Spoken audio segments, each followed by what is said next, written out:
Nupa amana bai asidi nahangi masak fazabi nupidu natro masam ga gaktalamine nupa amana kadaino ne nang na hairisiba aidi mitkase pangba ngamdrene nupa amana amuk asira asidi pura nupa oirerame hei nahan yeiramba dusu yaurine masibu nupa nupira asiba nupa atopa amana amuk manine nahan yeiramba dunine ai sing leirabani ngasidi fazana yeinaba tare nupa atopa amana amuk hairei itaw ase nupa maliko body kase masajiga yengomi nupa atopa amana amuk hairei hai aikhoiga puladi kem khalunuda nangsu aikhoi hetuna hauji phau tholoktrisina kaidora jano kanna thaori madi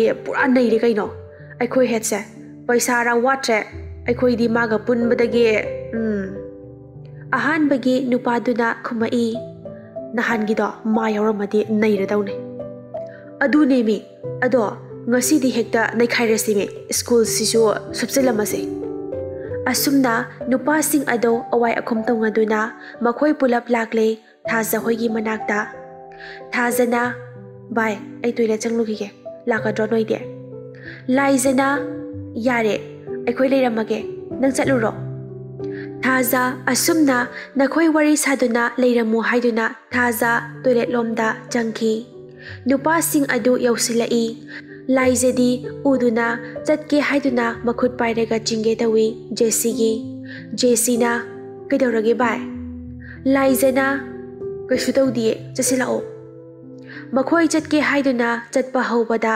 mamangda lepsilai nupa mayam aduna koiduna leiri makhoi anibu laijana kaino noya tawribase usitriro noigi siba jessina adumai tawnu noi kaino habane noya tawrise nupa amana karemnana matau tamli jessina haigiba adumak mayam changduna noknokduna laknari jessi noi som henjila adiko lawani aidi ozada haidokani haisne nupa amana kari ozada haidokani ba makhuto tapaiduna chingsinge tawi manakta maningdagi khangkaw kawtharai nupa mayam tung onthoraktuna yengai ngasai gate mayada thingsinkiba nupa adu leptuna leirami jesi laija makhoi anigi manakta chingsinduna lumi nupa amana lajenba yam kakano sidana tokani lairik hainaga pongno nupido aikhoida sino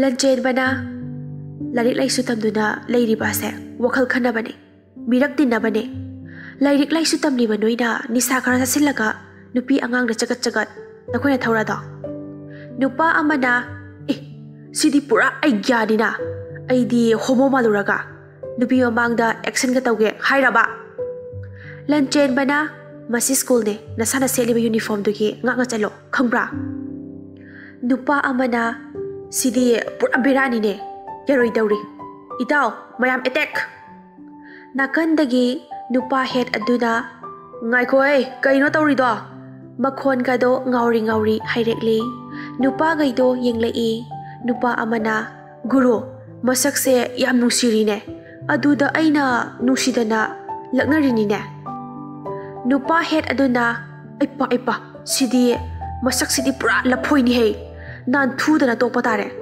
animak mideng kana changlakano ai khonarage hei lanjenba sauningbana loire matawsing aduda khanghaudana khongpakna kauthaki makhoi head ado sallaga taki nupa mayam chinsinduna hangli sokprabai haiduna nupa head aduna sidi pura heroni ne hero sabri yengse husik school satra mayam yingaduna leiri pulap oja singsu staff lapana makhoi half oibana wari sanaduna leibana khangdadana laktri nupa head aduna nupi se pharao ai ka amada leiramge pusilao nupa mayam koisele makhoi ahum aduga makhut paige tawri laizege khongpakna kaukthoki pangphuda phunari makhoi masel pangphuda khanghaudana thaja lakli tawramliba matau adu ubada maithongdo momo nokche karigi nokliba Mi phunaba haibasi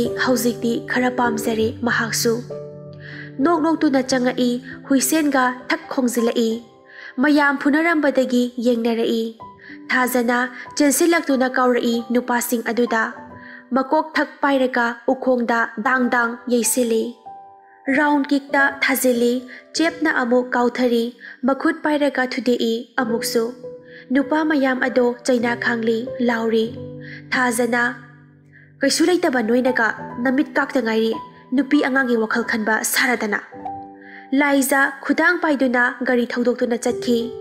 Makhoi anina chatkiba ado lanchenba yingjeduna leihawi. Gari thaujilai hostelda mairabana ngasaide gari ngari ne kaidau leige thenglakansida. Thaja kemta hairamde imungda changki tumina laijesu matungda inaki. Mairabana ngaubra kaino khangde nupine kaina aine somda amadu na daulei. Asumna gari do thaudoktuna chatki mairaba ngahaki matungni police kharana yumsibo kana kana leige mi leibro hainuna kaurai. Joyna imungdagi thoglai ibunga kaidauba yaure. Police aduna nupi ani sida leibana mi khara yeitharamlene adugi phaba laksabani. Joyna ibunga nupi phaba lakpadi nupi police puraga lakpiyune. Police aduna yamna niyong khangbai waro nang kapthoro. Joy khangba ngamdraduna khupanga thaki aduk napal kaba namang dilip liba aise kai oina ui ha aise kana male. Security mayam chansilai Joybu nomai maningna suri.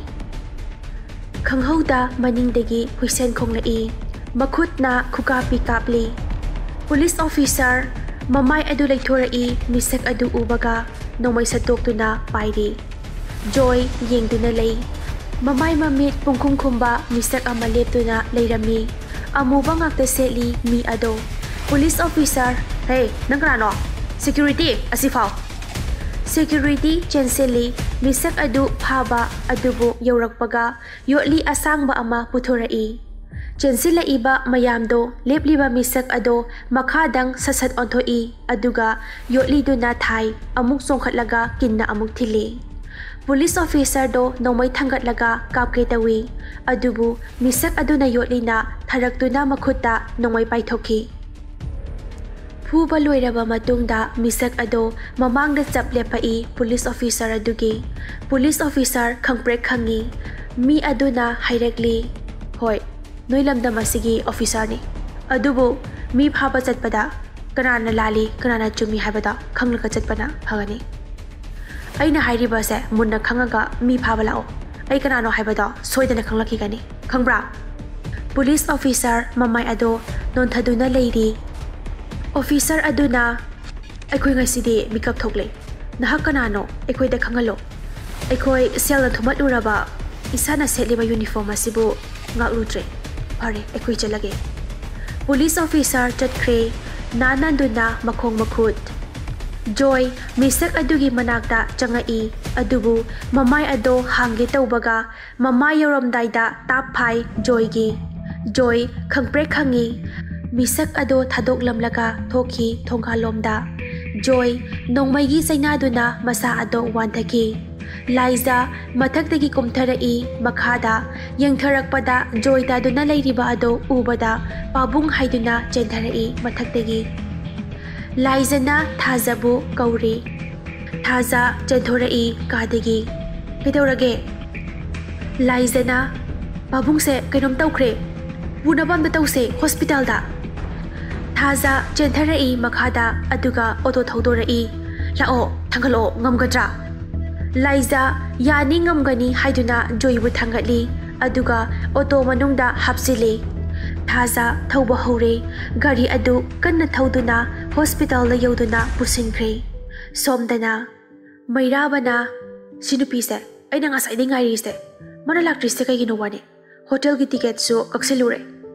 Mairaba ngaiba yaba ngaire lakpa kauba leite matha sana gari duda phamduna leiri mamai adu gari danga thaduna thoibi thengle haiduna lakli gari thauduna thoibi gi kangbuduna madam खर तम थौबियो सिबा तारे थोइबी हाइरिदुगा तादे गाड़ी हाइजिन्ना थौरगा लागली असुमना hotel classic you're ममांग दे गाड़ी सट खामी break खंफा phi ममांग दा तोंगलंबा अमा मकोकतो दोक सुजिली ई तारे ई नुपा अदुना ए सिदी इनी ने थोइबीना नोइ लायेंग हौरो आइदिने सोमदा थेंगले थोइबी गाड़ी दगी कुमथारअगा कोयेंग येंगी उरे गाड़ी दंगा थदुना लेरिबा अदो थोइबी मैराबाबु कौरई मैराबा खंगौ हगोलई ममाय अदो साउना येंगली थोइबीना डार्लिंग आई गाड़ी फरकता तौबनेबा से साउरनोबा ममायदा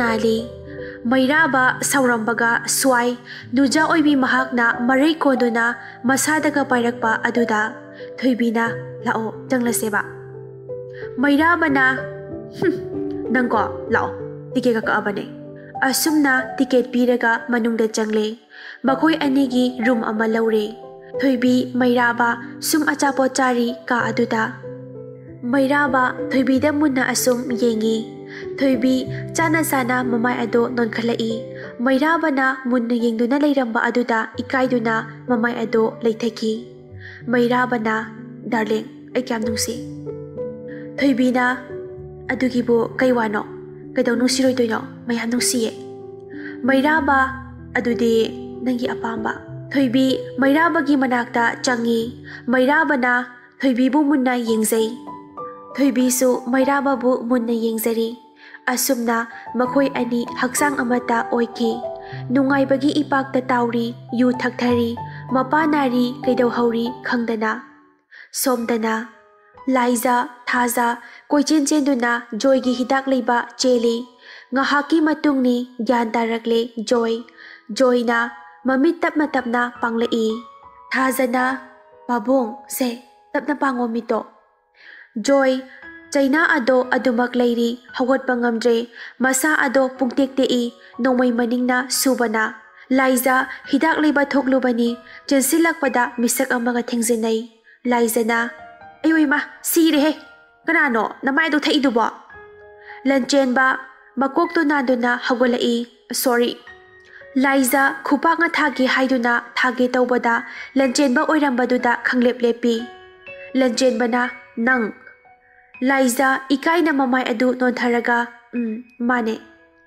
लंचेनबना कदौरमलिबनो लाइजना सुम सिदा अखोय हॉस्टल दुगी मपुदो मसांगमदेना पुखलकपने नंगदि लंचेनबा मखुतो येंगहली से मसाय खुद अथोखरबा लम हेनबगैदो फुदबदा अदुगी लाअंबने लाइजना फरे अदुदि आई चंगलुखिगे होय चंगलुरो असुमना लंचेनबा चंगख्रे लाइजदी लंचेनबदा मनिंग हनहनदुना येंगिंगदुना चटली जोयना लाइजदी कदाइदा चटख्रे लाअनी बाबा थाजा लाई जोयना ngasi adum hanchiko yumda hospital manam nambase naraboy teningi aidiko ibema thajana hoi baba hanse ai haina ruge ipa uwa ama haige ngasidi nakhoi anida haibiu pabong nasada haibabo joyna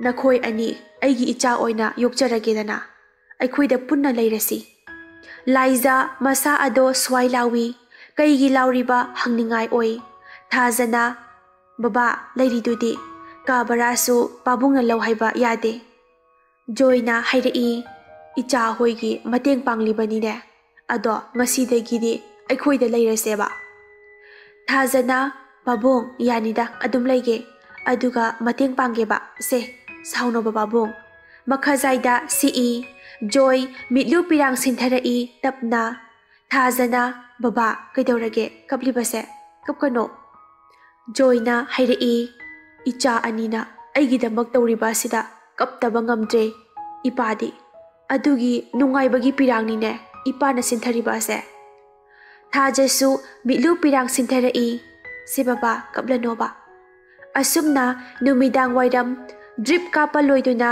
joy halakle mayumda thaja laijagana puduna joy thaja laijada yengjai gari da phamna kayada nungsikraba icha singno yengo ꯃꯤꯠꯂꯨ ꯄꯤꯔꯥꯡ ꯁꯤꯟꯊꯔꯛꯂꯤ꯫ ꯑꯁꯨꯝꯅ ꯃꯌꯨꯝ ꯌꯧꯔꯛꯂꯤ ꯃꯈꯣꯏ ꯑꯍꯨꯝ꯫ ꯃꯝꯂꯦ ꯃꯌꯨꯝ ꯌꯧꯔꯛꯄꯗꯗꯤ ꯁꯨꯃꯥꯡꯗ ꯅꯨꯄꯤ ꯅꯨꯄꯥ ꯃꯌꯥꯝ ꯂꯩꯔꯝꯃꯤ꯫ ꯃꯗꯨ ꯎꯕꯗ ꯃꯈꯣꯏ ꯉꯛꯄꯅ ꯂꯣꯏꯔꯦ ꯊꯥꯖ, ꯂꯥꯏꯖ, ꯖꯣꯏ꯫ ꯒꯥꯔꯤ ꯈꯝꯂꯝꯂꯒ ꯇꯞꯅ ꯇꯞꯅ ꯖꯣꯏꯕꯨ ꯊꯥꯖ, ꯂꯥꯏꯖꯅ ꯅꯥꯀꯟ ꯅꯥꯀꯟꯗ ꯁꯧꯗꯨꯅ ꯆꯪꯂꯛꯏ꯫ ꯖꯣꯏ ꯇꯧꯔꯝꯂꯤꯕ ꯑꯗꯨ ꯎꯕꯗ ꯌꯦꯡꯒꯗꯕ ꯑꯃꯗ ꯌꯦꯡꯗꯨꯅ ꯂꯩꯔꯤ꯫ ꯈꯪꯍꯧꯗꯦ ꯃꯤꯠꯂꯨ ꯄꯤꯔꯥꯡꯗꯣ ꯂꯦꯞꯄ ꯂꯩꯇꯅ ꯁꯤꯟꯊꯔꯛꯂꯤ ꯃꯅꯤꯡ ꯇꯝꯅ ꯍꯧꯅꯔꯨꯕ ꯂꯩꯇꯅ꯫ ꯖꯣꯏꯒꯤ ꯃꯇꯧꯗꯣ ꯎꯕꯗ ꯃꯄꯤ ꯂꯦꯞꯄ ꯂꯩꯇꯅ ꯁꯤꯟꯊꯔꯛꯂꯤ ꯊꯥꯖ, ꯂꯥꯏꯖꯁꯨ꯫ ꯊꯥꯖꯅ "ꯄꯥꯕꯨꯡ, ꯉꯁꯤꯁꯦ ꯀꯩ ꯅꯨꯃꯤꯠꯅꯣ ꯈꯪꯕ꯭ꯔꯥ?"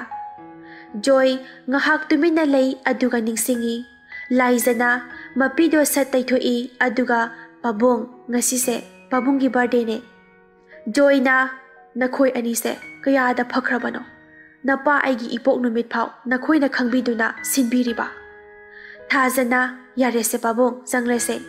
ꯑꯁꯨꯝꯅ ꯆꯪꯂꯛꯏ꯫ ꯖꯣꯏ ꯆꯪꯉꯛꯄꯗ ꯃꯌꯥꯝ ꯆꯞ ꯃꯥꯟꯅꯅ ꯍꯥꯏꯔꯛꯏ, "ꯍꯦꯄꯤ ꯕꯥꯔꯗꯦ ꯄꯥꯕꯨꯡ." ꯖꯣꯏ ꯑꯋꯥꯕ ꯆꯩꯅꯥ ꯃꯔꯛꯇꯒꯤ ꯂꯥꯏꯖ ꯊꯥꯖꯗ ꯌꯦꯡꯂꯒ ꯃꯤꯅꯣꯛ ꯑꯃꯈꯛꯇꯪꯗꯤ ꯅꯣꯛꯂꯤ꯫ ꯑꯁꯨꯝꯅ ꯕꯥꯔꯗꯦꯒꯤ ꯊꯧꯔꯝꯗꯨ ꯍꯣꯁꯇꯦꯜꯗ ꯂꯩꯔꯤꯕ ꯃꯌꯥꯝ ꯑꯗꯨꯒ ꯍꯔꯥꯎ ꯇꯌꯥꯝꯅ ꯄꯥꯡꯊꯣꯛꯂꯤ꯫ ꯁꯣꯝꯗꯅ ꯅꯨꯄꯥ ꯑꯃꯅ, "ꯍꯦꯔꯥ, ꯑꯩꯈꯣꯏ ꯃꯦꯗꯥꯝꯁꯦ ꯉꯁꯥꯏ ꯅꯨꯡꯊꯤꯜꯗꯒꯤꯅꯤ ꯉꯥꯏꯔꯤꯁꯦ, ꯍꯧꯖꯤꯛꯐꯥꯎ ꯊꯣꯛꯂꯛꯇꯦꯕ, ꯑꯍꯤꯡ ꯂꯦꯛꯀꯅꯤ ꯍꯥꯏꯔꯗꯤ ꯐꯒꯗꯕ."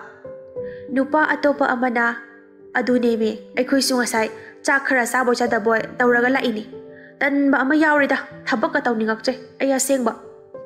ꯅꯨꯄꯥ ꯑꯃꯅ, "ꯀꯩꯗꯧꯕꯩ ꯇꯣꯛꯅꯤꯡꯂꯤꯅꯣ? ꯇꯣꯛꯅꯤꯡꯂꯨꯅꯨ, ꯁꯤꯅ ꯏꯃꯨꯡ ꯃꯅꯨꯡ ꯄꯨꯔꯤꯅꯦ. ꯑꯩꯈꯣꯏ ꯄꯩꯁా ꯄꯥꯏꯁꯦ ꯍꯥꯏꯔꯗꯤ ꯃꯣꯏꯅ ꯍꯥꯏꯕꯈꯔꯁꯨ ꯌꯥꯕ ꯇꯥꯕ."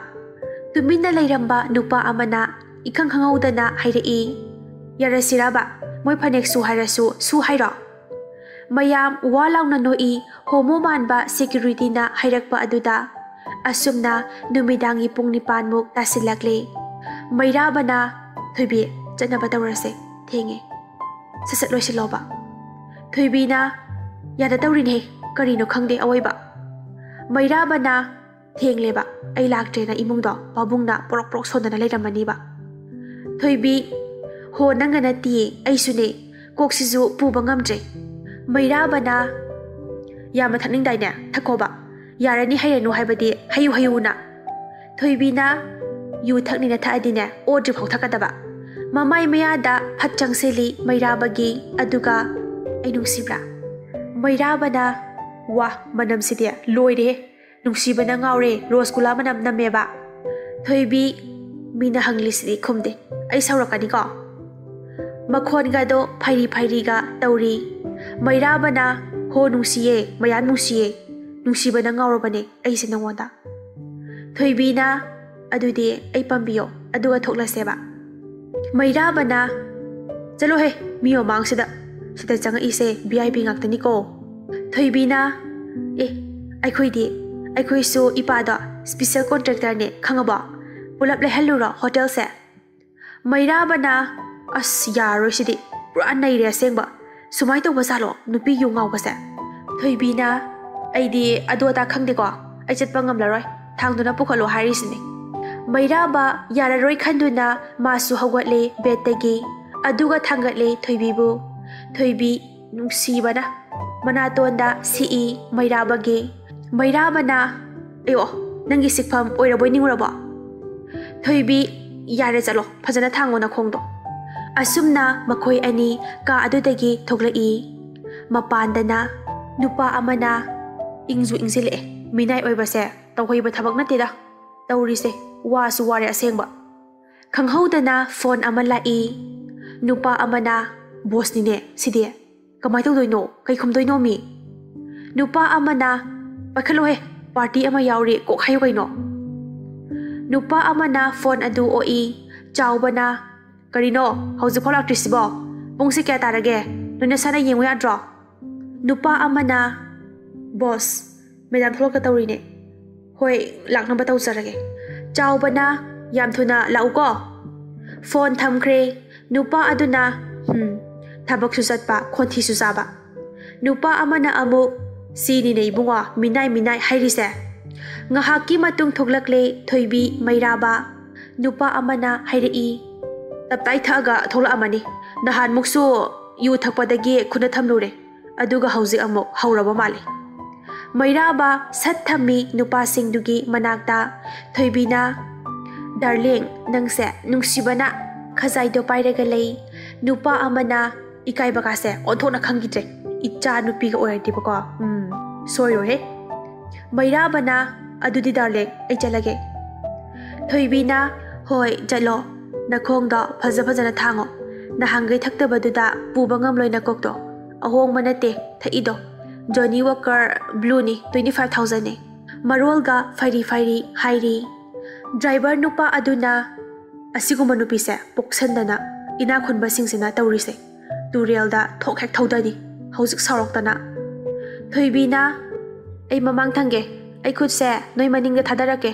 ꯃꯥꯂꯤꯁ ꯇꯧꯔꯛꯑꯣ ꯅꯨꯄꯥ ꯑꯃꯅ ꯁꯨꯒꯠꯂꯤ ꯑꯁ ꯂꯣꯏꯔꯦꯗꯅ ꯃꯄꯥꯒꯨꯝꯕ ꯑꯩꯉꯣꯟꯗꯕꯨ ꯃꯥꯂꯤꯁ ꯇꯧꯔꯛꯎ ꯀꯥꯏꯅ ꯍꯥꯏꯅꯦ ꯊꯣꯏꯕꯤꯅ ꯇꯧꯔꯣꯁꯦ ꯃꯥꯂꯤꯁ ꯇꯧꯔꯛꯑꯣ ꯑꯁꯨꯝꯅ ꯃꯄꯥꯒꯨꯝꯕ ꯃꯌꯥꯝꯗꯨꯅ ꯃꯥꯂꯤꯁ ꯇꯧꯗꯨꯅ ꯆꯠꯂꯤ ꯃꯀꯣꯛꯇ ꯃꯈꯨꯠꯇ ꯁꯣꯝꯗꯅ ꯒꯦꯠ ꯌꯧꯔꯦ ꯃꯩꯔꯥꯕ ꯃꯥꯅ ꯏꯃꯨꯡ ꯌꯧꯔꯛꯄꯗ ꯄꯨꯡ 7:30 ꯇꯥꯔꯝꯂꯦ ꯃꯩꯔꯥꯕ ꯒꯥꯔꯤ ꯁꯠ ꯃꯨꯊꯠꯂꯒ ꯇꯞꯅ ꯏꯟꯗꯨꯅ ꯆꯪꯉꯛꯏ ꯃꯩꯔꯥꯕ ꯃꯈꯨꯠꯇ ꯇꯤꯟ ꯁꯤꯠꯂꯒ ꯃꯅꯝ ꯌꯦꯡꯖꯩ ꯁꯤꯗꯤ ꯌꯥꯗ꯭ꯔꯦ ꯃꯅꯝꯁꯤꯗꯤ ꯄꯨꯔꯥ ꯂꯣꯏꯔꯦ ꯁꯤꯗꯤ ꯒꯥꯔꯤ ꯊꯅꯝꯂꯒ ꯆꯪꯉꯛꯏ ꯈꯪꯍꯧꯗ ꯃꯪꯒꯣꯜꯒꯤ ꯃꯆꯤꯗ ꯊꯥꯔꯤꯕ ꯆꯧꯀ꯭ꯔꯤ ꯑꯃꯗꯒꯤ ꯖꯣꯏꯅ ꯉꯥꯏꯈꯣ ꯃꯩꯔꯥꯕ ꯈꯪꯄ꯭ꯔꯦꯛ ꯈꯪꯉꯤ ꯖꯣꯏꯅ ꯀꯗꯥꯏꯗ ꯆꯠꯂꯨꯏ ꯅꯨꯡꯊꯤꯜꯗꯩ ꯃꯩꯔꯥꯕꯅ ꯄꯥꯕꯨꯡ ꯊꯕꯛ ꯑꯃ ꯆꯠꯂꯨꯕꯅꯦ ꯏꯃꯥꯟꯅꯕꯒꯤ ꯕꯥꯔꯗꯦ ꯌꯥꯗꯗꯅ ꯊꯦꯡꯗꯣꯛꯈ꯭ꯔꯦ ꯖꯣꯏꯅ